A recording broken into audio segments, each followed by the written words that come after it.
Salve, salve galera, tudo bem? Comunidade do 102, comunidade do Distrito Federal. Estamos aqui mais uma vez no nosso horário vago, agora no último episódio da temporada. E recebemos aqui uma mesa completa de gente legal para ter uma conversa super interessante, né, Gabi? Com certeza, gente. Esse último episódio a gente está comemorando o sucesso do Horário Vago e essa quarta temporada que foi demais. Recebemos diversos convidados ilustres para falar de educação, para falar de política, para falar de 102, para falar de projeto, para falar de tudo que é bom. E hoje a gente está recebendo aqui nosso amigo Enio. Retornando para nossa bancada. E o nosso convidado especial de hoje... Opa, eu tenho até uma bio que eu colei de algum lugar dele, vamos descobrir. Assistente social, ativista LGBTQIA+, e professor. Se formou na Universidade de Brasília, servidor do sistema socioeducativo e trabalhou com crianças e adolescentes em situação de rua. Nós temos aqui nosso queridíssimo deputado Fábio Félix. Seja muito bem-vindo. Obrigado, muito obrigado pelo convite. Seja bem-vindo. Tô feliz. Deu certo, né? Sim, correria de final de ano para nós, correria para você e ainda bem que deu certo da gente se encontrar. Então, antes da gente mandar aqui as nossas perguntas, a gente já lembra dos nossos patrocinadores, a galera que está colando com a gente. Nós temos SG Eletrônica, que permite que a nossa internet funcione durante essa live. Se cair, a gente pode culpá-los também. Nós temos a Drogaria Saúde Master, que ajuda a nossa escola com equipamentos de primeiros socorros. Então, eles sempre dão aquela força para nós. E tá acabando o ano e eles não mandaram a foto. Volta, por favor, Harrison. Essa foto tá inadmissível, viu, Saúde Master? Por gentileza, ajuda a gente. E aí, avança. É isso. Não deixem de se inscrever no nosso canal do YouTube. Segue a gente no Instagram, porque hoje o papo vai render. Não é mesmo? Com certeza. Vai demais. Bom, vamos começar? Bora. Tô ansiosa. Começamos assim. Primeiramente, é óbvio que nós temos aqui o deputado mais votado, distrital mais votado da história do Distrito Federal, então muita gente conhece. Mas, por gentileza, Fábio, você pode se apresentar para a galera que tem dois. Com certeza. Gente, primeiro, um salve aí para todo mundo que acompanha o podcast. Parabéns pelo projeto de vocês. É muito importante um projeto como esse. Eu ouvi um pouco a história, que a ideia de podcast começou na pandemia. E eu acho que para melhorar a comunicação com os estudantes, então eu acho que é uma grande iniciativa, tanto o debate sobre política pública, debate sobre vida, sobre projetos, sobre a escola, sobre a cidade. Então é muito legal um projeto como esse.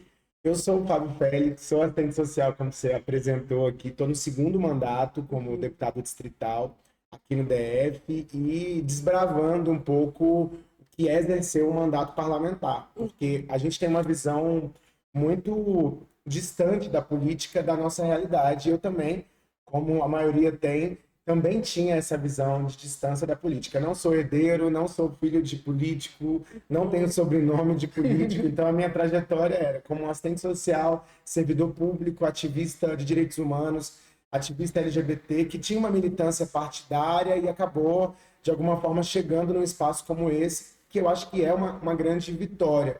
Então, esse aprendizado como parlamentar, como deputado distrital, entendendo que é importante a gente sentar na cadeira que vai decidir tudo da nossa cidade. Então, eu acabo utilizando também esses espaços de debate para a gente poder incentivar mais gente a ocupar a política e entender que a política também é o nosso lugar e que só a gente sentando nas cadeiras de parlamentares e outras cadeiras da política, do Senado, do Congresso Nacional, do governo do DF, a gente pode fazer a diferença, com certeza. Então, é um pouco isso. Eu tenho uma trajetória de trabalho muito voltada para a política social. Então, trabalhei com população em situação de rua, com criança e adolescente em situação de violência, especialmente violência sexual. Trabalhei com defesa dos direitos humanos e com adolescentes em cumprimento de medidas socioeducativas.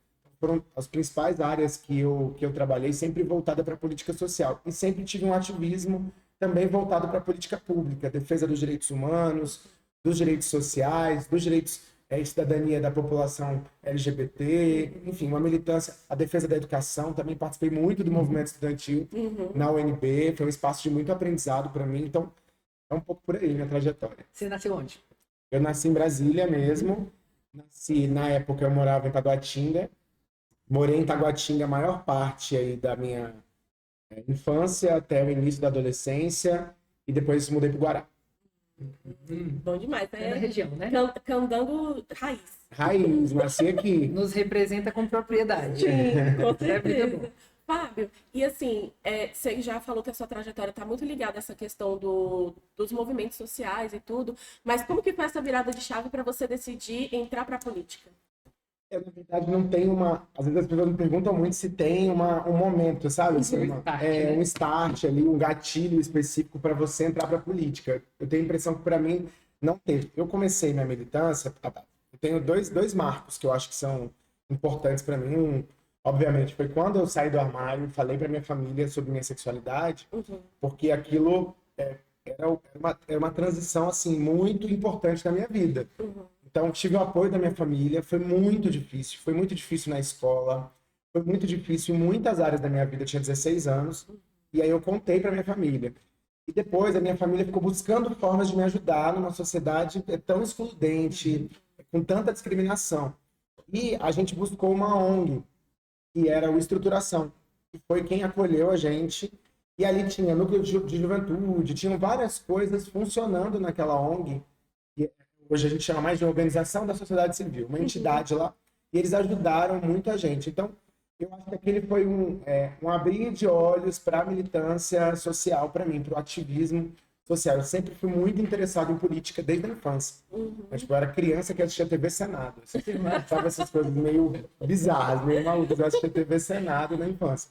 Mas ali eu acho que foi abrir os meus olhos de alguma forma para a questão da militância. E depois eu tinha 16 anos. Quando eu fiz 18 anos ali, eu passei no vestibular e entrei na UNB para serviço social. E aí a universidade também foi um espaço. O serviço social é um curso de muita reflexão sobre a desigualdade no mundo, sobre os problemas sociais. A gente estuda muita teoria social que pensa essas coisas. Então, quando eu entrei no curso, eu comecei a participar do centro acadêmico, comecei a participar de projetos de extensão. Eu lembro do primeiro projeto que eu participei, que foi o Polo de Prevenção. Na época chamava Polo de Prevenção nas DST HIV/AIDS. Então a gente fazia trabalho de prevenção em saúde, inclusive nas escolas, fazia atendimento na universidade de outros estudantes em relação à prevenção. Então também é um espaço de militância. Sim, né? e é um fazer político também. E é um fazer político, porque você está debatendo política pública, você está debatendo sistema único de saúde, prevenção, acesso. E entrei no centro acadêmico, fui coordenador geral do Diretório Central de Estudantes da UNB. E, ao mesmo tempo que eu participava de movimentos, eu já participava, de alguma forma, da política mais geral. Porque foi o momento de fundação do PSOL, que é o partido que eu faço parte. Então, eu sempre, desde o início, eu participei das atividades do PSOL, era do movimento estudantil e das atividades do PSOL. E aí ali a gente foi elaborando, gestando ali o que virou depois algumas candidaturas, e aí chegou na candidatura vitoriosa em 2018. Que demais, que história maravilhosa, né? Foi tudo concentrado. A assistência social, ela influencia o teu fazer político hoje enquanto deputado. Sim, sem dúvida. Assim, a reflexão sobre a política social, assim, de forma geral, as dificuldades que a gente vive. Eu lembro, no primeiro semestre de graduação na UNB, de Serviço Social, eu fazia uma matéria que chamava Questão Social e Serviço Social. E aí cada estudante escolheu um território para fazer uma análise da situação demográfica, de desigualdade populacional, quantidade de política pública, tudo. E eu e um grupo que tinha mais uns 3 alunos que moravam no Guará, a gente fez sobre a estrutural. E aí, porque a gente convivia com muita gente da estrutural nas escolas do Guará. Sim. E a gente sabia das dificuldades que a estrutural vivenciava também um pouco. E a gente escolheu a estrutural para fazer esse mapa. Eu lembro que aquilo foi muito revelador, porque uma coisa é você saber, ali, aquele território tem um monte de problema. Outra coisa é você ver os dados dos problemas, que tem um professor lá. A universidade é transformadora mesmo da nossa mentalidade. Então, você tem um professor lá para dizer, olha, gente, isso aqui significa que eles não têm saneamento básico. Isso aqui significa que o lixão hoje é o principal meio de sustento. Isso aqui significa que lá tem trabalho infantil. Quer dizer, então a gente trouxe os dados, né? Foi um dos primeiros trabalhos que a gente fez no fim do semestre. Foi o semestre inteiro analisando e buscando dados, visitando, dialogando sobre as políticas públicas na estrutural. Então, eu não tenho dúvida que o meu curso de serviço social foi decisivo para o meu fazer político. Da hora, hein?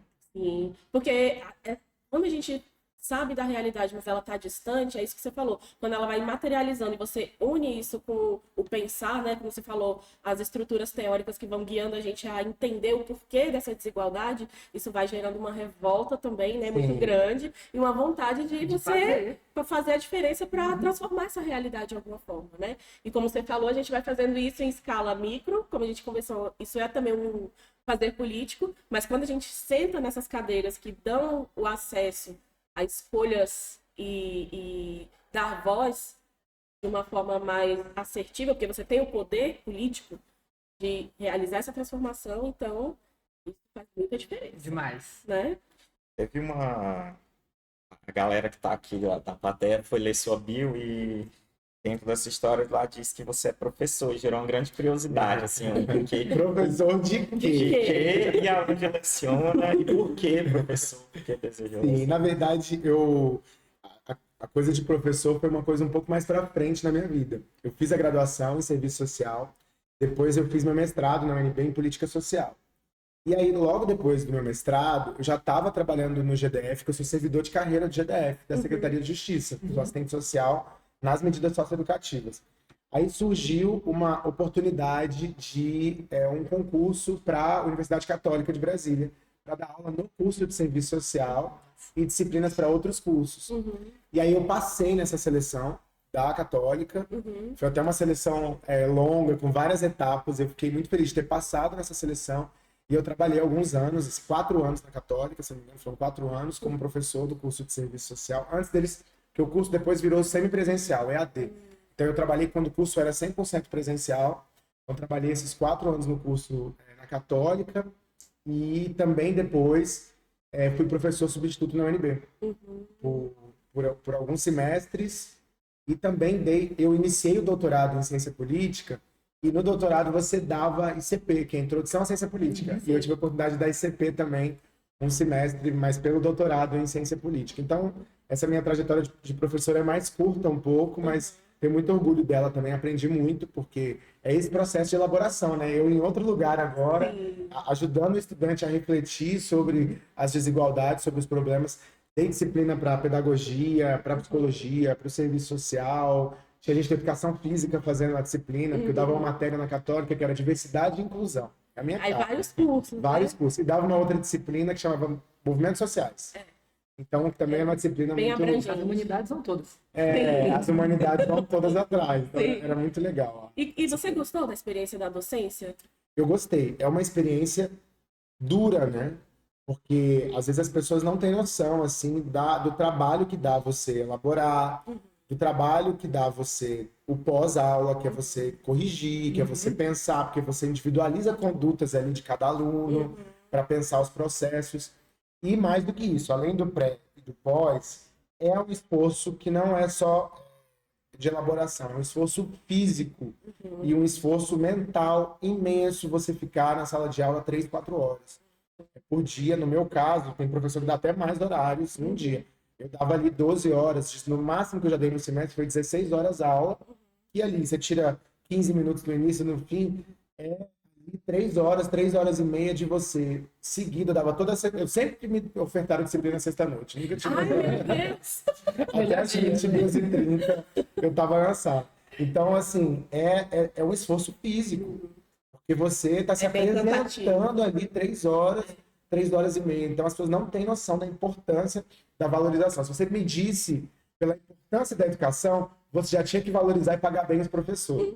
Se você somar isso ao esforço físico que um professor faz, o esforço mental de estar ali, e não é só dando aula, é pensando em instrumentos pedagógicos, é de alguma forma trazendo, porque a aula é uma montanha-russa. Você começa todo mundo prestando atenção, de repente você vê que o povo some. Cadê o povo? Você vai perdendo. Aí você vai criando estratégia para trazer o povo de volta. Aí você vai nessa montanha-russa. Então, assim, merece ser valorizada o segmento docente, porque é um trabalho duro. É um trabalho duro mesmo. É operário ali, todo dia dando aula e mexendo o braço, e rodando, e trazendo gente, corrigindo prova. Sim. É um trabalho Já difícil. vamos deixar o convite aqui para o Fábio voltar depois para educação básica, tirar uma dica pra gente aqui também. Tem uma experiência Eu dava aula para adulto, né, gente? Vocês é bem dão aula pior, para né? adolescente. Ai, não Adulto é muito difícil, o adolescente é mais fácil, viu? Esses aqui, ó, gente, para quem não sabe, a gente tá com uma plateia de milhares de pessoas.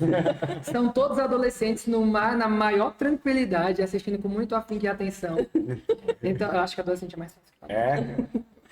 Ó, a gente tem muita pergunta. Nós pedimos de forma antecipada para que os alunos e os colegas mandassem perguntas. E aí, por exemplo, nós já temos aqui. A Larissa, do 3º ano, pergunta para você. Como você sentiu ao ver que foi o deputado LGBT mais bem votado na história da Câmara, mas não só LGBT, né? Foi mais votado da história do DF. Nossa, foi uma surpresa enorme, assim. A surpresa, primeiro, no dia, na hora da apuração. A gente fez um bom trabalho no primeiro mandato. A gente tem orgulho do nosso trabalho. Então, no primeiro mandato, eu tive a oportunidade de ser relator da CPI de feminicídio. Tive a oportunidade de ser presidente da Comissão Especial da Vacina, lutando pela vacina nas nossas unidades, nos postos de saúde espalhados pelo DF, fiscalizando as condições da vacinação, do processo da vacinação. A gente fundou um grupo durante a Covid, que era a Ação Covid. Reunia a OAB, Conselho de Medicina, de Enfermagem, várias entidades, e a gente fiscalizava os hospitais no processo da pandemia. Tanto os hospitais gerais como os hospitais de campanha. Então a gente trabalhou muito. Foi tanta coisa, citando esses 3 exemplos, né? Sim. Então a gente sabia. Num governo, à época, totalmente conservador e anti-ciência, como nós tivemos, foi um trabalho, então, gigantesco. E anti-vacina. Pra ter noção, o momento mais crítico que eu passei na Câmara, que eu sofri ameaça, foi defendendo a vacina. É isso. É que a gente precisou mandar uma denúncia para a Polícia Civil, foi defendendo vacina. E algo que... Você estava criticando o presidente XY. Não, eu estava defendendo vacina. A gente aqui fala mal de todo mundo, né? Conservador. Se preocupa não, tá, Fábio? Tá. Porque a gente já falou mal que eu não sei se eu fui cancelado pela extrema-direita conservadora, mas eu não ligo para eles, então fica à vontade. E isso é algo assim que o Brasil sempre foi referência, né, em vacinação, em todo o protocolo De vacinal. forma muito rápida. Gente, isso foi um absurdo. Eu fiquei muito embasbacada de ver como que essa coisa se transformou numa lavagem cerebral mesmo, que até as pessoas também estavam nesse movimento de negar a vacina, assim, não... E a nossa operação de vacina no Brasil, eu conheci ela de perto na comissão, visitando os postos de saúde. Gente, é um movimento industrial mesmo, sabe assim? Uma campanha que eles chamam muito na área militar de uma campanha de guerra. Eles dão conta, os nossos profissionais de saúde, eles fazem uma vacina, a gente viu na Covid, né? É uma vacina atrás da outra, tem os postos de saúde, falta muita coisa. Mas todas as unidades de saúde hoje têm refrigerador novo, eles sabem exatamente como faz a guarda da vacina, como você faz a dosagem, como você guarda aquela dosagem que você já abriu, onde que você... Então, existe toda a operação do processo da vacinação. O SUS faz com uma qualidade imensa, é um orgulho. E eu visitei as unidades todas, assim, a separação das vacinas, o processo todo da vacinação para não ter desperdício, se você vai abrir uma vacina, se você não vai abrir. Então, assim, é um negócio muito bem orientado, que vai desde a gestão até a última unidade básica de saúde espalhada pelo DF. Então, assim, foi um aprendizado para mim, tá na presidência da comissão. Mas, enfim, sobre a pergunta, no dia, a gente sabia que podia ter um bom resultado, a gente esperava ser reeleito pelo trabalho desempenhado, mesmo que nem sempre é assim. Você trabalha bem às vezes, só que se você não comunica bem o seu trabalho, também tem essa dificuldade. Mas a gente achava que tinha comunicado também, só que a gente não esperava essa votação. De fato, foi uma votação que rompeu bolhas. Ai, eu comemorei tanto assim? quando eu lembro de chegar É de arrepiar. Porque começou em primeiro lugar ali, a apuração inteira, eu fiquei, meu Deus, o que tá acontecendo? Alguma coisa errada. Estão voltando errado esses votos. E a gente em primeiro lugar. E tem isso que você falou ali, do deputado LGBT. É um LGBT sendo o mais votado da história. Exato. O que também é muito positivo, porque eu tive que passar os primeiros 4 anos de mandato falando assim, gente, eu sou LGBT, mas eu sei falar de outros assuntos. Isso. Sabe, porque o povo só pergunta de LGBT, só quer saber, como se alguém LGBT só pudesse falar Tem de diversidade, né? Não, a gente que é ativista LGBT ou LGBT, assim como as pessoas héteros sabem falar de outra coisa que não é só sobre ser hétero. Eu imagino, né? Eu não sou hétero, mas tenho alguns amigos. E aí, eu vejo que eles até sabem falar desses assuntos, né? Então a gente também sabe falar de outros assuntos, de mobilidade, de transporte, de saúde, de educação. Então, sim. sabe... E isso é fundamental até para desmistificar tudo que vem de discurso do outro lado, dizendo que não, só o interesse que a gente tem é o tal do que eles chamam de identitarismo, né? Sim, exatamente. E em 2018, eu lembro que eu fazia muita campanha falando, olha, várias pautas, 5 motivos para você votar em mim, sou candidato, nossa campanha e tal. E o povo, ai, Fábio, eu gosto muito de você, mas campanha LGBT, eu não vou votar porque a sua pauta é a pauta LGBT, não é a minha pauta. Não, minhas pautas são várias, inclusive tem 5 pontos que a gente está debatendo aqui. Então, assim, você pode respeitar uma pessoa LGBT e votar nela por outros motivos que não só essa condição, né? Sim. E na campanha de 22, que foi a reeleição, eu já vi que teve uma mudança um pouco. A gente já conseguiu provar mais, ainda teve que me explicar um pouco, né? Que isso é parte da LGBTfobia internalizada em todo mundo, de alguma forma. Né? Então, mas menos, porque as pessoas viram. Porque você também é muito ativo em várias áreas. Então, e aí eu menos. tenho uma pergunta que eu estou guardando para você, essa pergunta. Que a gente recebeu aqui outros deputados também, a gente recebeu o Max Maciel, o Chico Vigilante, que são deputados à esquerda, que foram super bem votados. Chico Vigilante, por exemplo, no 5º mandato, né? Sim. Mas, assim, algo que sempre me deixou encucado, que eu sempre converso lá em casa, é como pode o DF ter elegido você, por exemplo, o primeiro mais votado da história, e a gente tem eleição dos líderes lá no executivo no primeiro turno mais conservador. O que explica isso, Fábio? Você tem alguma... Você pensa sobre isso? Porque às vezes eu olho isso e fico, gente... Eu acho que são múltiplos fatores. Eu acho que a gente teve muito voto para distrital de gente que votou em pessoas conservadoras para outros casos. Eu vi gente declarando voto em mim, declarando voto num deputado conservador federal, ou declarando voto no atual governador Ibanez, ou na época no Bolsonaro. Então eu via pessoas declarando voto pelo trabalho. O eleitor, ele é muito mais complexo. Na verdade, não o eleitor, as pessoas são muito mais complexas do que simplesmente a polarização que está acontecendo no Brasil. Tem muita coisa que conta e as pessoas levam em consideração nesse processo. Quem elas enxergam que trabalha, enfim, tem outros elementos da disputa política que têm que ser levados em consideração, obviamente. Então, acho que, nesse caso, são muitas coisas que precisam ser levadas em consideração para que a pessoa se defina e faça uma votação. Então, acho que o primeiro erro geral, e aí eu falo, como eu sou uma pessoa da esquerda, um deputado da esquerda, que nós não podemos ter na esquerda, é achar que há uma receita de bolo e que é fácil entender o processo da polarização. Inclusive, nós temos que disputar todos os espaços, incluindo os conservadores, para ir lá, falar das nossas ideias, falar daquilo que a gente acredita. Tinham muitas mulheres conservadoras acompanhando a CPI do feminicídio, que eu era relator, dando ideias, colaborando, contribuindo. Então, eu acho que não dá para a gente demonizar as pessoas e as posições políticas que ela tem. Uma coisa é polarizar e enfrentar politicamente as lideranças políticas que a gente discorda, que a gente acha que faz mal para a política pública, que faz mal para a sociedade. Outra coisa é entender as pessoas como processos de disputa, como a compreensão social que elas têm. Agora, obviamente que tem alguns elementos. Na eleição para o governo, eu acho que a esquerda demorou a entrar na eleição, a esquerda demorou a ter uma candidatura forte para o processo eleitoral. A gente teve algumas candidaturas na esquerda, né? A do meu partido foi a Queca Bagno, foi uma candidatura do PSOL para apresentar o programa do PSOL. A gente teve o Leandro Grais, que foi o candidato que chegou muito próximo do segundo turno. Agora, se você olha para a trajetória, por exemplo, do Leandro, o Leandro tinha sido candidato uma vez só na vida distrital, tinha sido eleito com um pouco mais de 6 mil votos na eleição de 2018, fez um excelente mandato parlamentar, mas ainda é uma pessoa não tão conhecida na opinião pública do DF, então demorou a chegar à campanha. Então tem uma série de elementos que fizeram com que a eleição fosse definida no primeiro turno. E sobre a eleição presidencial, eu acho que de 2018 para 2022 nós tivemos um avanço muito grande, porque em 2018 a polarização foi 70-30, né, do Bolsonaro versus Haddad.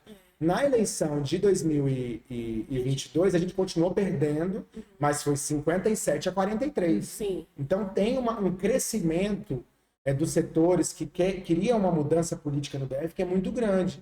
E isso acho que ajudou a culminar na gente também ali, fazendo campanha. Então tem contradições. A política é cheia de contradições nesse processo. E obviamente que tem o enraizamento de algumas religiosidades também, que entraram de cabeça na campanha, em algumas campanhas. Então às vezes não entrava na distrital, mas entrava na de governador, na de presidente, algumas Sim. igrejas. Então, isso também eu acho que influencia, essas máquinas Sim. políticas influenciam no resultado eleitoral. Campo de disputa o tempo todo, né? Exatamente, Em em todos todos os os lugares. espaços.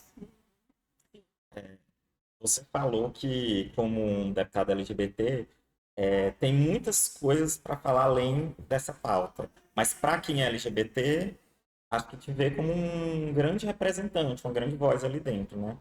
E como exemplo, como também um representante. E eu queria entender de você, assim, como você participou de movimentos estudantis, trazer mais assim para a realidade daqui da escola.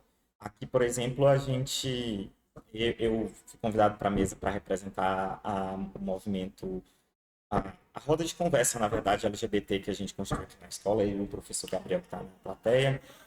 E eu queria trazer aqui para a realidade da escola, saber sua opinião, qual é o papel dos movimentos estudantis dentro da escola, em especial do Grêmio, para a construção dessa diversidade da escolar. O movimento estudantil foi muito importante na minha trajetória, inclusive para que eu conseguisse vivenciar a minha orientação sexual, né? Me entender como um homem gay, como um ativista LGBT. Assim. O movimento estudantil, eu me engajei para entender um pouco a engrenagem de funcionamento da educação pública. No caso, o movimento estudantil, naquele momento, muito dedicado à universidade, à defesa da universidade pública brasileira. A universidade pública hoje ela é um sonho para boa parte da nossa juventude. E ela é um sonho que tem se realizado depois que a gente conquistou as cotas raciais, depois que a gente conquistou as cotas para estudantes de escolas públicas, 50% das vagas. A gente tem mudado a cara da universidade pública e isso faz parte do processo de disputa de rumos da educação. Sim. Então, o movimento estudantil, ele muda a correlação de forças, ele muda a forma da educação funcionar. Então, a gente conseguiu conquistar, naquele momento que eu estava na universidade, por exemplo, mais democracia na eleição para o reitor. A gente conseguiu mudar o valor da bolsa de extensão, da bolsa permanência, porque não basta entrar na UNB, tem que ter a bolsa, tem que ter moradia estudantil para muita gente. Então, isso é parte da luta do movimento estudantil. Então, na escola, no ensino médio, a escola pode melhorar com a participação do movimento estudantil, porque se os estudantes percebem os problemas da escola e eles se organizam no Grêmio, eles vão se manifestar, eles vão se movimentar. E nesse processo de movimentação, de mobilização dos estudantes, de organização, eles vão aprender sobre a política pública. Eles vão desenvolver conhecimento crítico sobre a educação, para criticar a educação, para apontar os problemas, para colaborar com a escola. Então, eu vejo assim que o movimento estudantil ele é decisivo para a formação política da nossa juventude. Vários espaços. Você não precisa direcionar só no movimento estudantil em defesa da escola, dos grêmios, participar dos congressos estudantis. Tudo isso é importante. Você vai para um congresso estudantil, eu participei de vários congressos da Uni, por exemplo. Você vai para o congresso estudantil, você vai ver os debates públicos sobre os juros no Brasil.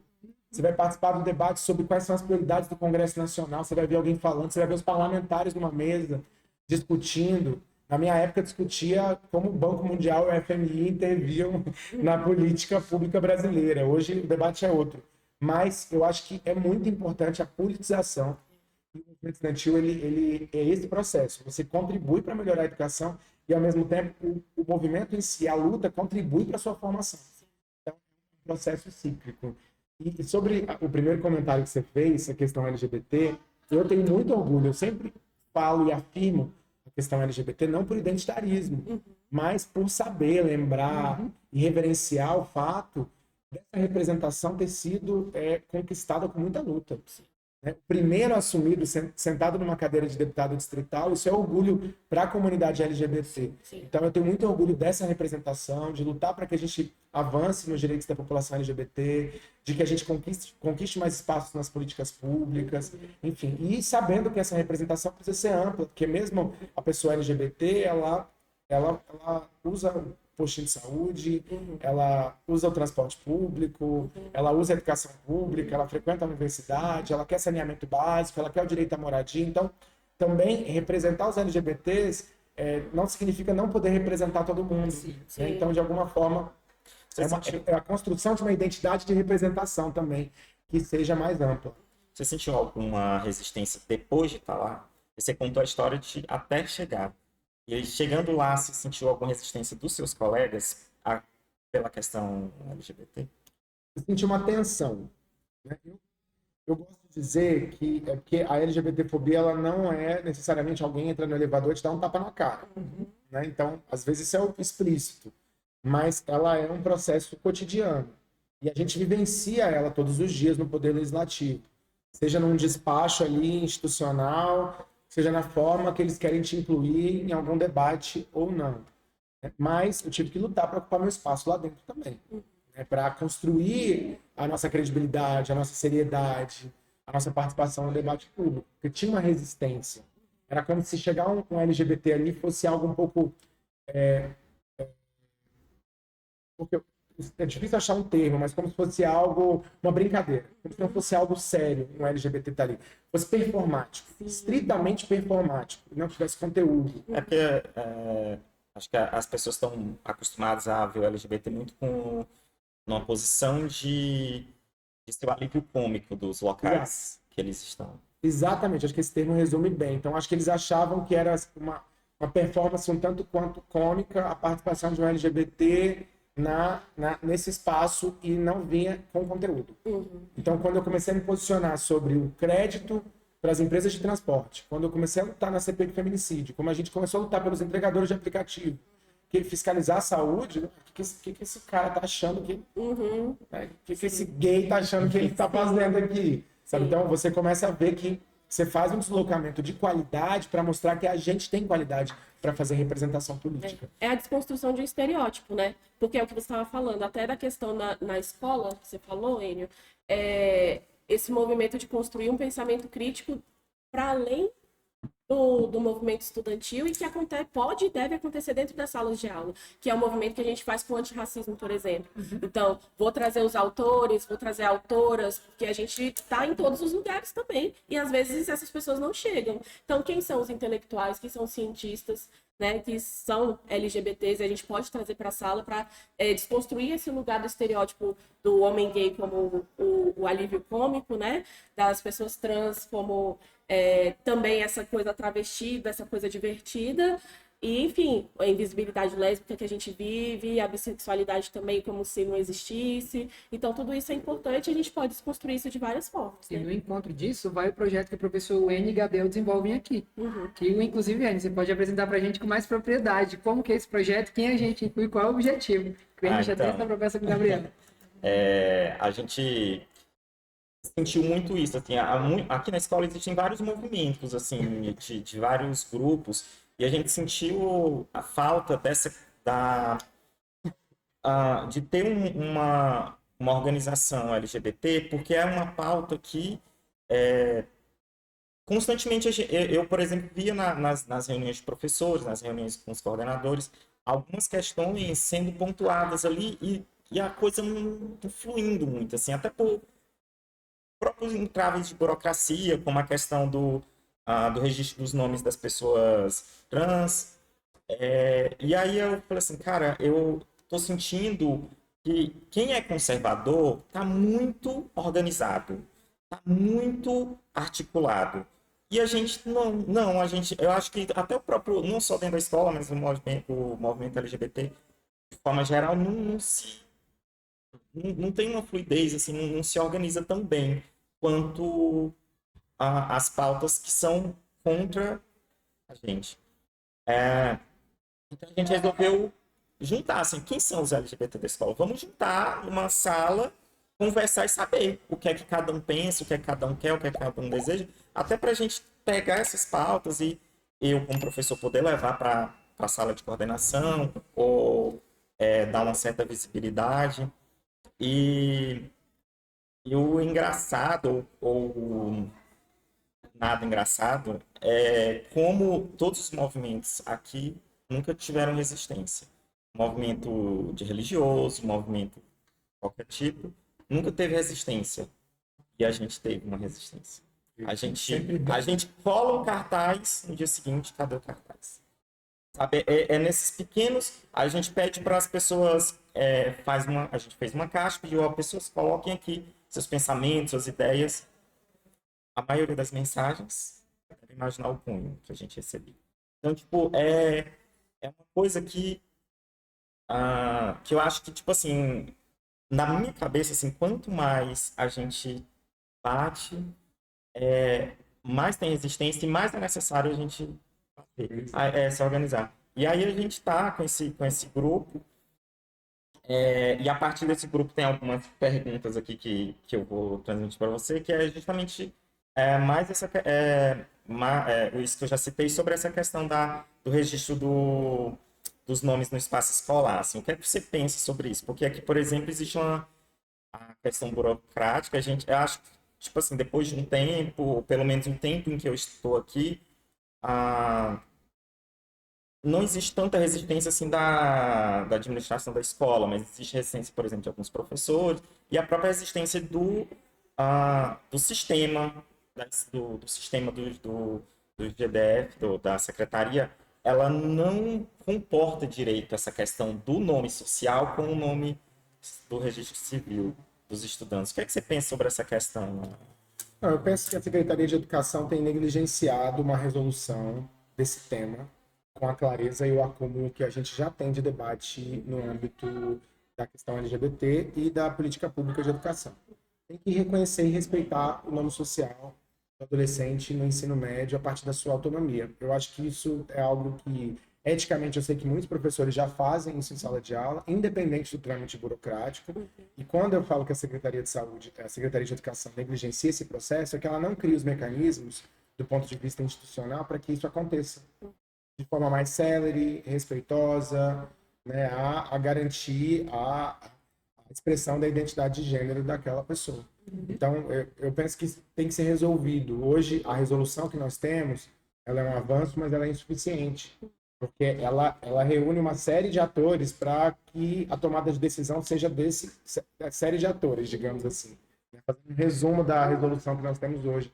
E o principal envolvido, às vezes, não tem autonomia, que é o sujeito de sua história. E a gente está falando, por exemplo, que o Estatuto da Criança e Adolescente fala da criança e adolescente como sujeito de direitos, como sujeito que deve ser ouvido, que tem que ter a prioridade absoluta, o seu direito respeitado. Então, eu acho que é possível hoje a gente avançar no ensino médio para a garantia do nome social, a garantia da perspectiva institucional de transição e respeitando a autonomia do adolescente. Eu acho que isso, obviamente, com acompanhamento, porque a gente sabe que há sofrimento nos processos de transição de gênero, então tem que ter acompanhamento, tem que ter profissionais na escola que vão se inteirando do assunto. A iniciativa de vocês aqui na escola é muito importante, porque uma roda de conversa LGBT, eu não tenho dúvida que é um momento de acolhimento, é um momento onde a pessoa consegue falar um pouco mais sobre sua vivência, sobre sua história, e aquilo já é um alívio, né?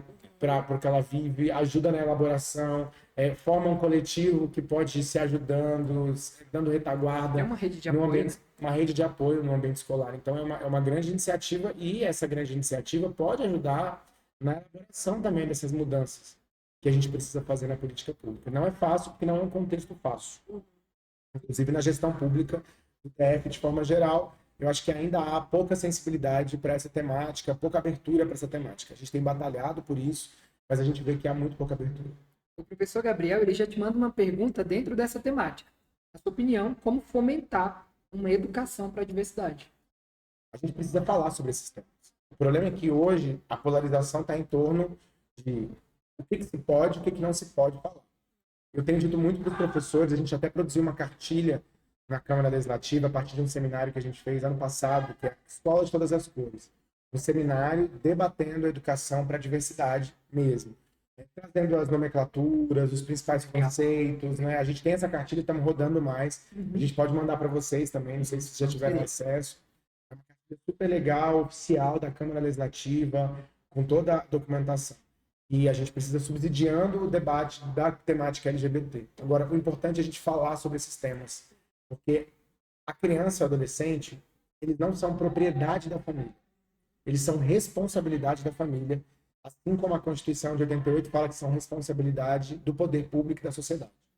Então, a gente tem uma responsabilidade compartilhada no processo educativo, no processo educacional. Não tem isso de que esses valores quem passa é a família, esses aqui quem passa é a educação, esses aqui quem passa é a sociedade. Não, nós todos temos uma responsabilidade Responsabilidade compartilhada, solidária, de refletir e construir o processo de formação humana de uma criança e de um adolescente. E debater sexualidade, debater orientação sexual e diversidade no âmbito escolar é fundamental, por várias razões. Debater educação sexual na escola, obviamente, eu sempre faço essa ressalva porque o povo tira de contexto.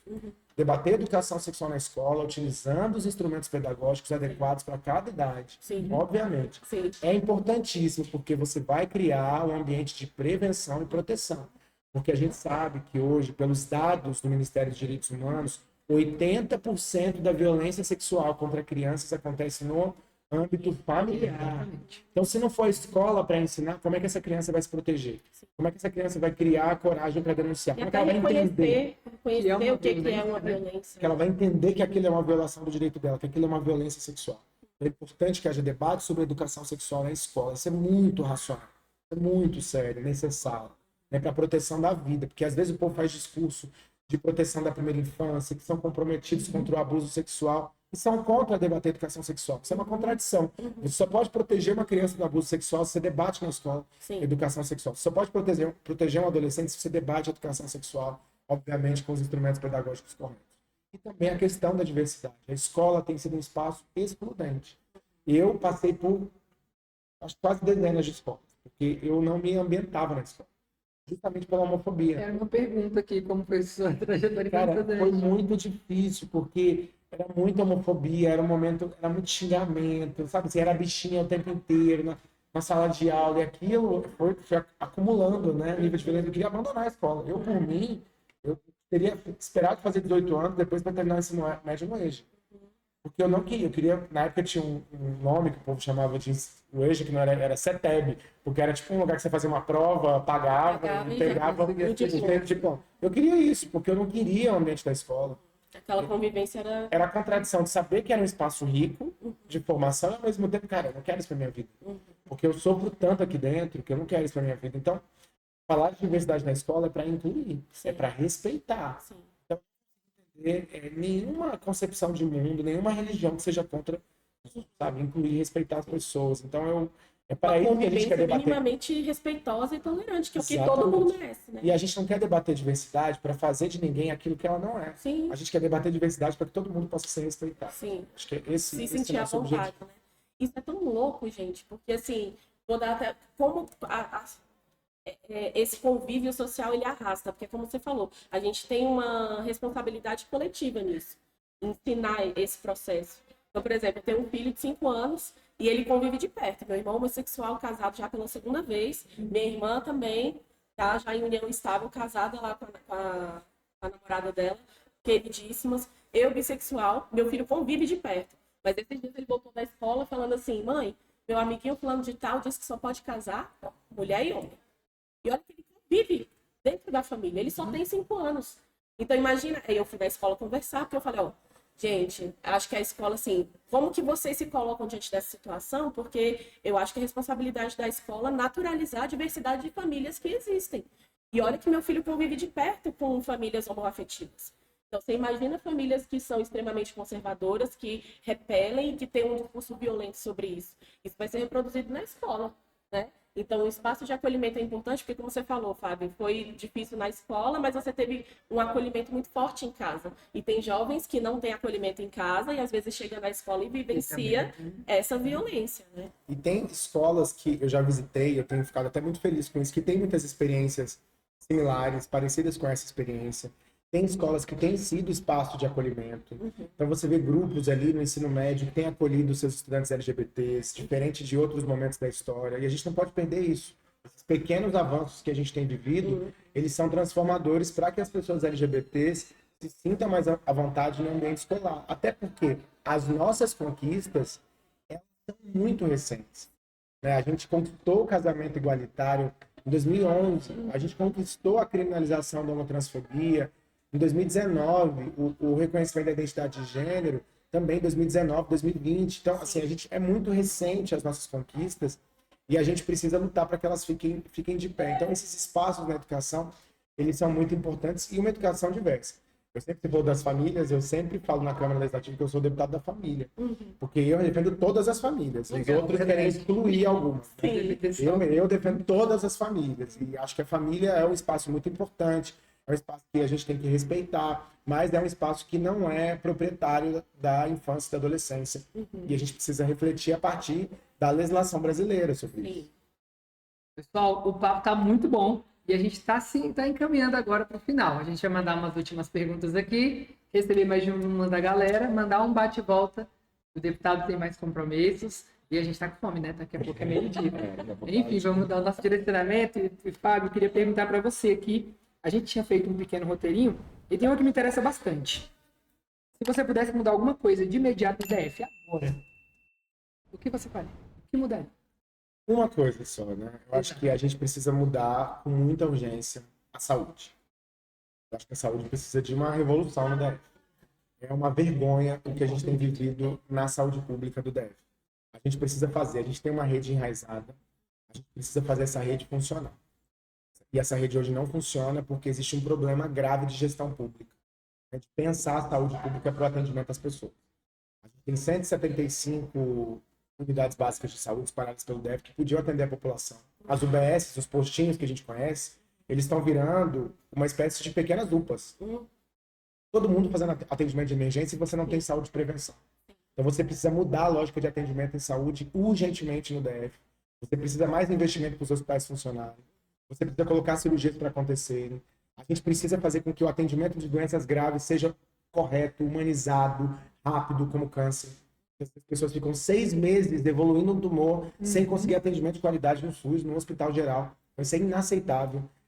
A gente precisa replicar as boas experiências e boas práticas que a gente tem nos ambulatórios que funcionam no atendimento a diferentes doenças, como na área de diabetes, como na área de psoríase, na área de hanseníase, de fissurados. São muitos ambulatórios que a gente tem em diferentes áreas que a gente poderia replicar esse trabalho. Então, eu acho que a gente precisa se dedicar a melhorar a saúde e o SUS no Distrito Federal. Porque ninguém merece pagar por saúde privada. Saúde não devia ser mercadoria.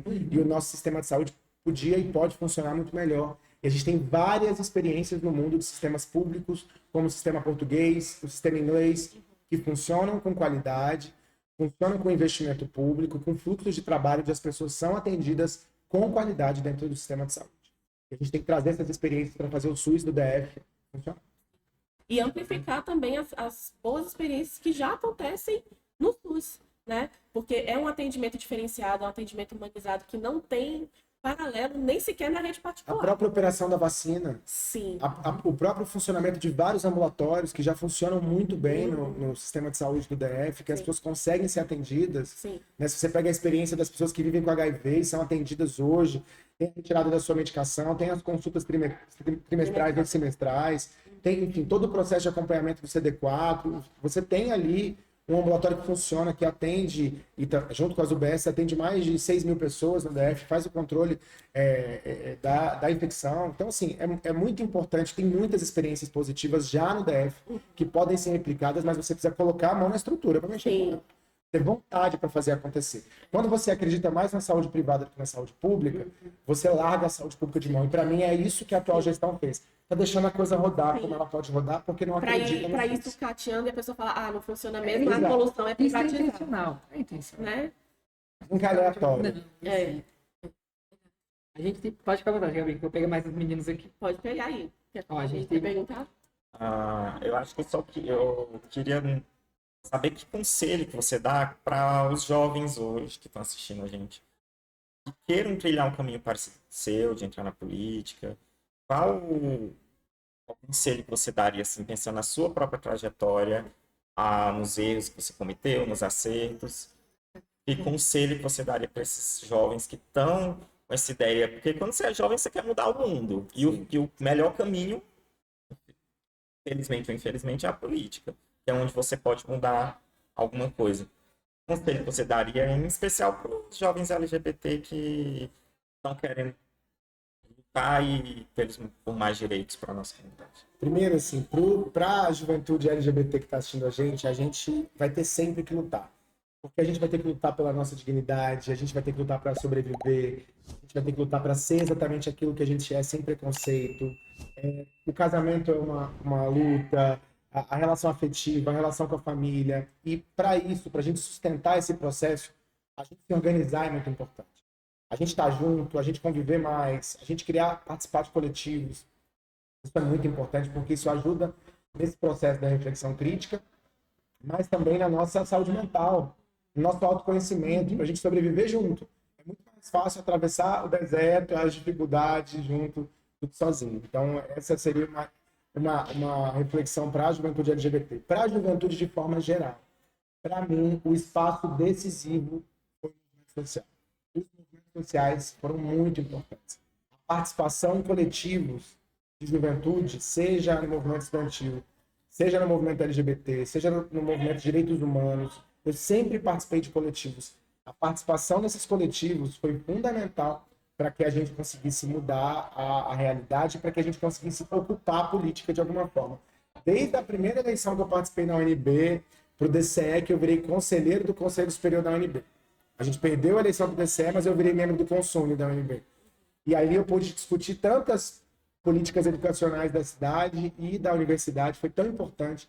Então, a participação política, ela é muito fundamental para transformar a nossa vida, mas ela é sempre de forma coletiva. Eu acho que nessa coletividade que a gente pode construir projetos e sonhos para o futuro, inclusive para disputar uma eleição para deputado.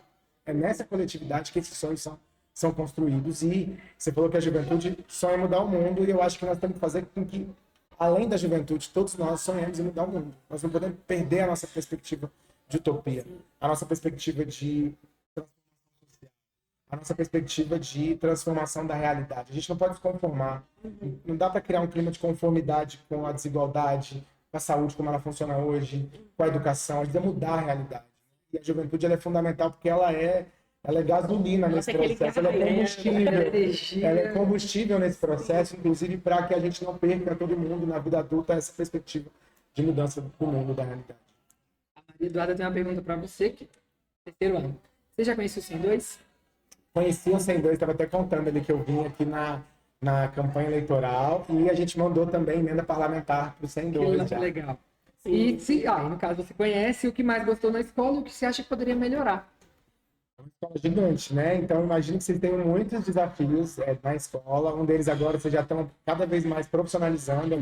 Tentando. Tem uma galera boa, esses meninos são muito carismáticos. O podcast. Uma coisa que eu estou prestando muita atenção na educação, de forma geral, nas escolas, é a questão da climatização. Nossa, mas eu ia perguntar isso agora. Começou a chover, a gente esqueceu. Mas você estava falando do trabalho de professor, como é cansativo, não sei o que. Eu já ia perguntar, Fábio, e quando chegar a seca do ano que vem? Porque a gente passou mal 6 meses de dor. Assim. Eu sou doido da climatização. A gente tem um edital que chama Realize. Eu queria mudar o nome para Climatiza.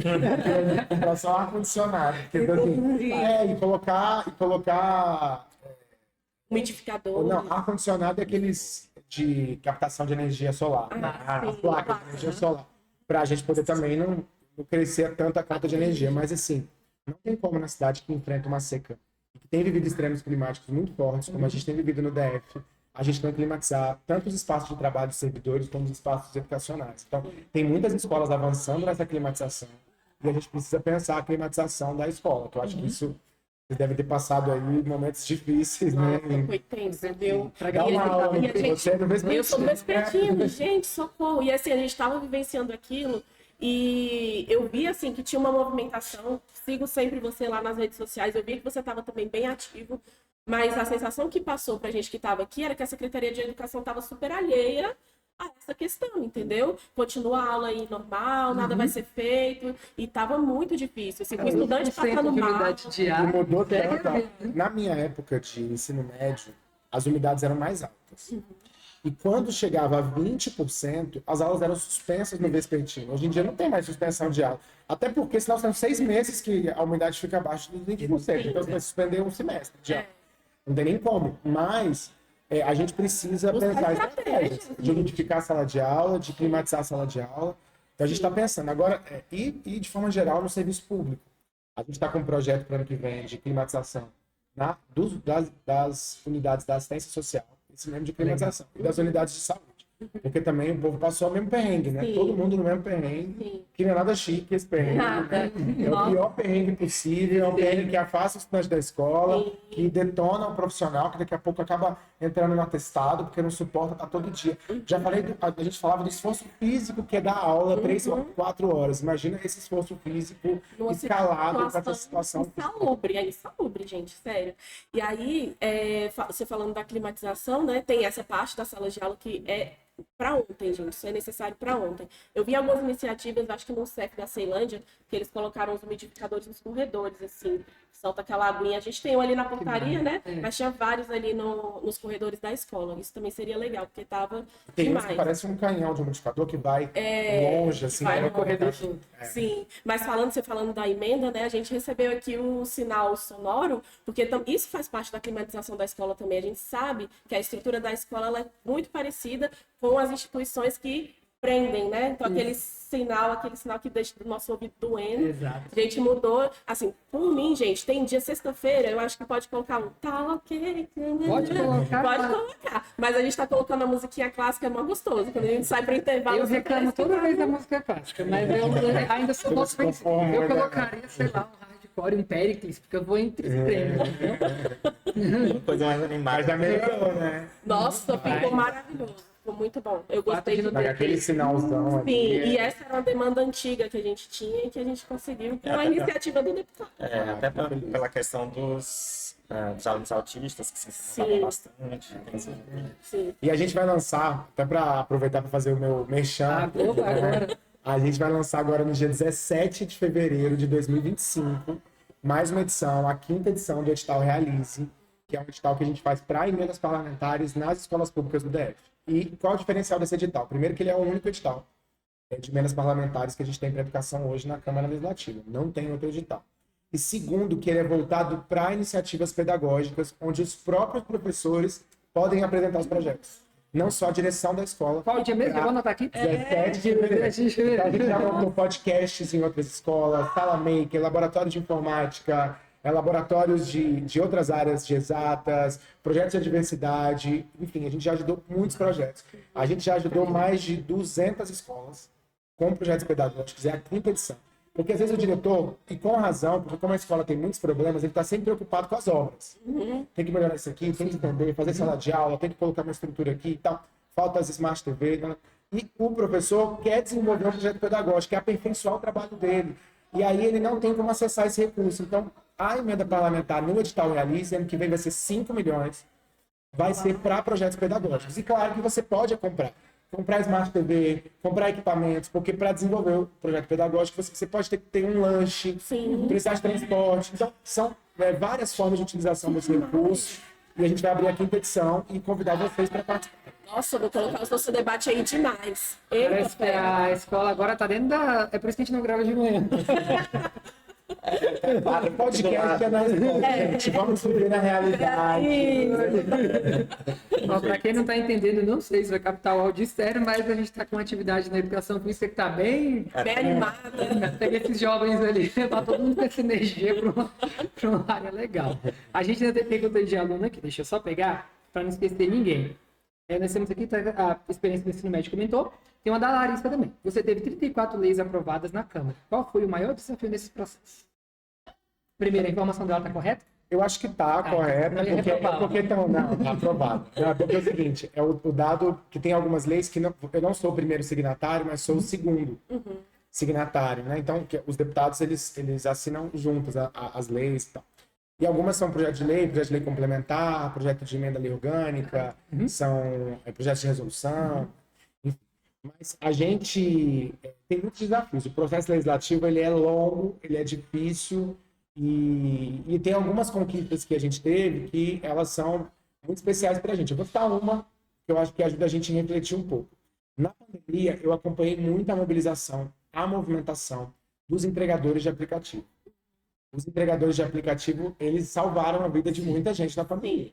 Porque eles entregavam a comida da galera, dos idosos, do grupo de risco, de todo mundo. Porque no início ninguém sabia o que estava acontecendo. Sim. Sem EPI, sem estrutura. E eles começaram a se mobilizar, porque na verdade eles são entregadores de aplicativo, vinculados a um aplicativo, ganham dinheiro meio supostamente freela, sem nenhum direito, trabalhando para uma empresa 12 horas por dia. E eles não tinham um ponto de apoio. O direito a um ponto de apoio para carregar o celular, que é um instrumento de trabalho. Para esquentar uma marmita para comer. Para ir ao banheiro. Não tem direito. E os restaurantes não deixam. Não deixa. Ir ao banheiro. Então a gente aprovou a primeira lei do Brasil que enfrentou o iFood, que é a lei dos pontos de apoio. E hoje nós temos pontos de apoio. Hoje no Distrito Federal. Alguns poucos ainda. Estamos lutando para que eles sejam todos implementados, mas é a primeira lei que garante um ponto de apoio para entregador e motorista de aplicativo no Distrito Federal. Para esse basicão, usar banheiro, carregar o celular, ter um sofazinho para descansar, esquentar uma marmita, ter água potável para beber. Então, esses pontos de apoio como responsabilidade das empresas, e foi uma lei que nós aprovamos na pandemia, eu tenho muito orgulho dela. Sim, extremamente necessário. Já juntando esse assunto, a gente está caminhando para o final, mas aí já juntando nesse, a gente está vivendo agora essa discussão bem intensa sobre a escala de trabalho, né? É verdade. E aí eu queria que você comentasse um pouquinho, até porque os jovens também estão começando a entrar no mercado de trabalho, e aí essa é uma luta que está com bastante fervor, a galera está gostando de discutir sobre isso, e aí eu queria que você falasse um pouquinho sobre como que está essa movimentação, essa discussão sobre a redução dessa escala 6x1, que, gente, só quem trabalhou sabe como é desumano escala 6x1. Dia 4 de dezembro agora vai ter audiência pública, a primeira audiência pública da PEC na Câmara Federal. A PEC foi protocolada, né, parece que passou de 200 assinaturas pelo fim da escala 6x1, e a discussão vai se dar primeiro na CCJ, depois numa comissão especial, o trâmite que deve ser ainda pactuado. Mas a audiência pública vai ser dia 4 de dezembro, está sendo puxada pela deputada federal Erika Hilton, então vai ser muito importante esse momento. O projeto começou a ser idealizado, acho que muita gente acompanhou, pelo Rick Azevedo, lá no Rio de Janeiro. Ele até foi eleito vereador agora. Ele é um jovem que via essa escala, e ele começou fazendo vídeo no TikTok contando como a escala, ele não tinha tempo para fazer nada na vida dele. Se eu não me engano, ele trabalhava numa farmácia e contava um pouco o dia a dia dele. E as dificuldades que ele tinha não conseguindo fazer mais nada da vida dele, trabalhando nessa escala, né? Todos os dias, de 8 às 18, ou em escalas, e final de semana, todos os finais de semana, com uma folga por semana. E gerando essa reflexão, ele fundou o movimento Vida Além do Trabalho, com gente em São Paulo, tem gente em Brasília, gente no Rio de Janeiro. Esse movimento se nacionalizou. E tem sido um movimento, assim, faz muito tempo na militância que eu não vejo um movimento que seja tão agregador e gere uma reflexão tão grande sobre jornada de trabalho, que o nome chama Vida Além do Trabalho. Então, a reflexão é sobre jornada de trabalho e a nossa vida além do trabalho. Então, acho que são duas reflexões. Vários países do mundo já reduziram a carga de trabalho sem precarizar as condições de trabalho. Porque tem um setor que fala assim, não, tudo bem, fim da escala 6x1, vamos pagar por hora. Porque isso é uma forma de precarizar o trabalho. Não, é possível reduzir a carga horária de trabalho. É possível estabelecer uma nova jornada semanal sem precarizar a vida do trabalhador. E vários países do mundo já aplicaram esse tipo de redução de forma oficial, ou muitas empresas já aplicaram e viram que tiveram retorno, que estabeleceram outros elementos e critérios de produtividade. Então, é possível vida além do trabalho. O trabalhador merece mais do que um descanso por semana. E se a pessoa quer ir numa igreja, se a pessoa quer ir num boteco, se a pessoa quer se divertir, se ela quer ir num hospital, se ela quer... limpar a própria casa, gente. Arrumar a casa, qualquer coisa. Então, assim, é possível fazer o fim da escala 6x1. Mas o grande problema não são os grandes. Até porque os grandes aqui, as grandes empresas, já têm subsídio do Estado, elas conseguem adequar suas horas, né? É possível, tem subsídios milionários por parte do Estado. O que vai precisar se pensar numa transição, sem dúvida, são os microempresários. O microempresário que tem uma padaria aqui perto da escola, um pequeno mercadinho perto da escola aqui, uma loja de alvenaria que atua aqui, serralharia, vai precisar de um ajuste de trabalho. Muitas delas, às vezes, já nem fazem a escala 6x1. Porque muitas empresas já não fazem a escala 6x1, mas algumas fazem. E essas vão precisar de um ajuste, de um apoio do Estado nesse processo de transição até que isso se concretize, se configure. Mas o mais importante que eu vejo desse debate é que ele ganhou maioria social. As pessoas entenderam a importância do fim da escala 6x1 e o trabalhador quer viver vida plena, quer ter direito ao lazer, quer ter direito à cultura, quer ter direito ao entretenimento, quer ter direito à vida além do trabalho. E eu acho que essa é a conquista desse debate, mas a gente não pode deixar de mobilizar. A mobilização é muito importante, seja para o dia 4 de dezembro, colocar todo mundo na Câmara dos Deputados para que a gente faça um momento de mobilização social, de mobilização popular. Então, acho que essa vai ser a prioridade, porque depois a Câmara pode transformar esse projeto em algo ruim. Então, essa é a nossa preocupação. Então, se a gente não se mobiliza, se a gente não faz o debate público, eles podem transformar esse projeto, por exemplo, na precarização ou no projeto de horas de trabalho. Debate. Agora nos encaminhamos para o final. E, Fábio, a gente sempre faz aqui um bate-volta. A gente vai te fazer uma pergunta, cada um vai fazer 2 perguntas no mínimo aí, você tem que responder de pronto. Tem que pensar muito. Direção. Aí eu vou começar com uma bem leve para você poder ver que a galera vai com vontade aí. Você tinha que ter avisado antes pra Você é muito mais rápido, você já pensou em umas 3 aí. Vamos lá, um livro. Um livro. Cara, esses dias eu tava lendo de novo um livro que é sobre a temática LGBT, que eu gosto muito, eu tava lendo de novo porque a gente começou a pensar num projeto pro ano que vem, no mandato, sobre ele, eu peguei ele, que é o Pra Além do Carnaval. Carnaval, sabe de quem? Sei, do James Green. Pra Além do Carnaval. Já é indicação aí pra galera. Uma memória. Que é a história do movimento LGBT no Brasil. Massa. Além do Carnaval. Uma memória boa. Uma memória boa, são tantas memórias boas. Mas eu tenho uma memória muito boa da universidade, do momento da graduação na universidade, até para essa juventude que está sonhando em entrar na UNB, né? Foi muito legal, assim, eu lembro do meu primeiro semestre na UNB, eu fiquei muito deslumbrado com aquilo, não é? Projeto de extensão, sabe? Projeto de pesquisa, você se envolve em tanta coisa, assim, passar um dia numa universidade. Foi muito legal, assim, foi momentos bons.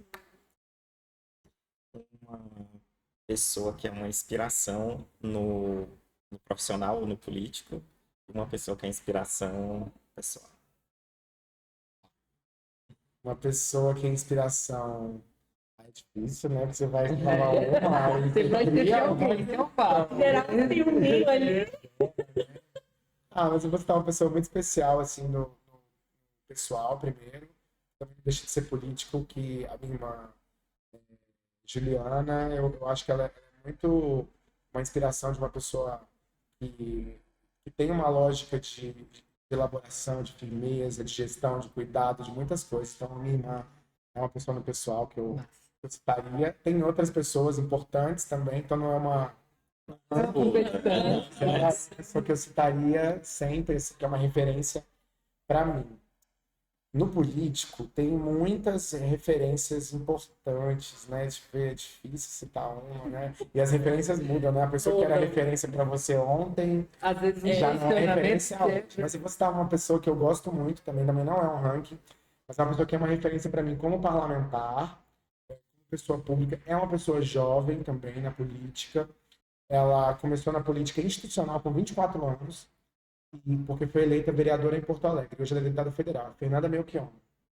Ela é uma deputada federal, assim, exemplar, sabe? Ela está afastada agora para licença maternidade, mas ela sempre é uma inspiração de...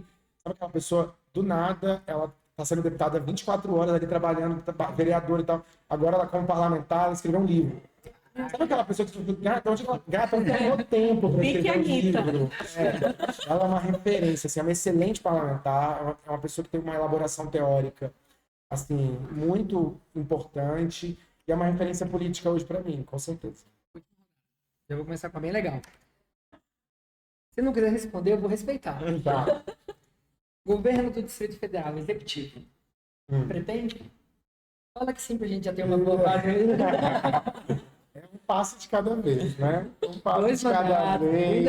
já tem uma visibilidade legal. Tem que construir as coisas aos poucos. Ali tô comendo meu arroz com feijão, Mas tem. devagar, trabalhando. Sei, vamos construir. Para uma coisa dessa acontecer, tem que ser um projeto coletivo. Tem que ter muita gente, né, nesse processo. E tem muitos quadros muito bons para exercerem um papel como esse, que também sonham em estar num espaço como esse, mudar a realidade. Se não for eu, se não for meu nome, com certeza futuramente eu vou estar junto de um projeto como esse para colaborar. A gente aguarda do Com certeza. Fábio, a música que você está mais ouvindo agora? Gente, eu estou ouvindo agora, porque eu estou estudando espanhol. E eu estou ouvindo reggaeton agora. Eu vou treinar espanhol. Eu estou assim, o rei do reggaeton. Eu estou ouvindo um monte assim. E eu tô baixando uma playlist de reggaeton mexicano. Aí eu tô assim, playlists assim de reggaeton mexicano. Não tem uma música específica, mas Eu, esse fim de semana, coloquei uma playlist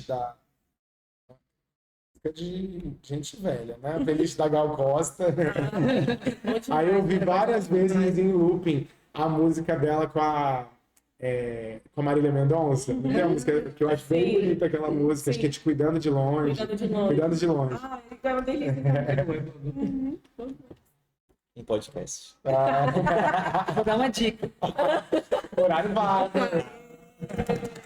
Mais outra pergunta. Outra? É? Não, aquela. E um bom? Um bom, horário vago. Um bom, um ruim, blogueirinha. Pessoal, agradecemos muito a participação de todos. Fábio, foi um prazer conhecê-lo. Muito Além de obrigado. acompanhar, a gente, não sou eu, mas todos os nossos colegas, a gente já tem esse consenso de acompanhar toda a tua carreira política, as pautas, tanto no campo social ou no campo LGBT, que também é uma pauta social. Mas a gente fica muito feliz com o que você traz pra gente, e principalmente de saber que é de Brasília, luta por Brasília. Então, foi um prazer recebê-lo. Deixo já um beijo para todo mundo. Meus amigos, a gente vai passar para a Gabi e o Enio. Depois o Fábio vai fazer seu encerramento clássico com uma frase de muito impacto. Oh, meu Deus. Uma frase de encerramento de impacto. Sim. Fábio, eu quero agradecer imensamente sua presença, ter tirado um tempinho para vir aqui conversar com a gente, para vir visitar a nossa escola, para falar com os nossos estudantes. Eu acompanho sua carreira há um tempo, eu sou assim, meio tiete, sou meio fã. Acompanho tudo ali que você faz politicamente, acompanho sua página. É uma inspiração muito grande. Sempre que eu vou dar aula sobre políticas, que eu vou dar aula sobre como a gente pode transformar as coisas por meio da política, eu cito o seu trabalho, porque às vezes a gente vive um descontentamento com aquele descontentamento assim, política não resolve nada, são todos iguais. Então, assim, é importante a gente mostrar que existe um caminho, né? Ele é lento, ele é muitas vezes desafiador, muitas vezes não chega o reconhecimento, mas tem gente que está ali trabalhando e é por isso que a gente vai construindo essas conquistas, né? Então, eu quero agradecer demais sua presença. Acho que a gente está, de verdade, encerrando com chave de ouro. Desejo muita saúde na sua caminhada, saúde física, saúde mental, para você continuar realizando o trabalho importantíssimo que você faz. Então, quero agradecer. Eu agora? Aí depois o Fábio mata. E agradecer por ter vindo. Dizer que ter você lá representando a gente é super importante. Principalmente como você falou, né? Que, tipo, para as pessoas verem que uma pessoa negra pode falar mais do que racismo, uma pessoa LGBT pode falar mais do que homofobia, transfobia. O Alexandre está esperando a frase, não vai vir. Mas é isso, agradecer a sua visita, espero que volte mais, que seja uma inspiração para os nossos estudantes assim, que querem mudar o mundo. Gente, eu queria agradecer vocês imensamente pelo convite. Foi super legal participar do podcast. Realmente um dos melhores que eu já participei. Na qualidade, a Manu sabe participar. É uma dos melhores em qualidade das perguntas, na condução que vocês fazem, extremamente profissional. Então vamos nacionalizar esse podcast. Vocês são muito bons, assim, de verdade. Eu participei de muitos podcasts, eu gostei muito de participar. O trabalho que vocês têm desenvolvido aqui, trazer esse sonho também, eu acho que da comunicação para os estudantes é muito legal, porque a comunicação hoje ela é um instrumento que muda a realidade e ela é hoje, do ponto de vista profissional, algo realmente potente, porque do ponto de vista da formação, com a massificação das redes sociais, das comunicações individuais diretas, isso faz toda a diferença. Então, vocês estão trazendo esse sonho também, né, para os estudantes de alguma forma. Então, parabéns pelo trabalho de vocês. Eu queria colocar também o nosso mandato na Câmara Legislativa. Eu estou já no Gabinete 24, então a gente chama Gabinete 24, que é o nosso, à disposição do Distrito Federal, da sociedade civil, dos estudantes, dos professores, de todo mundo, e dizer para essa juventude que acompanha e para toda a audiência do Horário Vago que só a gente se organizando, a gente muda a realidade. Então, só a luta muda a vida. Sim. E não tem outro jeito. Enquanto a gente não se organiza, as pessoas acham que a situação do jeito que tá boa. Então, a gente precisa se movimentar, seja na escola, seja no trabalho, seja em qualquer espaço, e o nosso mandato está ali à disposição para ajudar nesse processo de organização, para ajudar nessa movimentação. Contem com a gente sempre. Obrigado pelo convite. É isso, a gente que agradece. Para encerrar, não sei, né? Você gosto de tomar café, se é chá, a gente tem uma lembrancinha Ah, Gabi, meu Deus do céu, eu tinha esquecido. para lembrar de É nós, verdade. vocês dois, horário vago. Pra você não esquecer da galera do T2, do Gama. Não vou esquecer, tomarei litros e litros de café. Horário vago.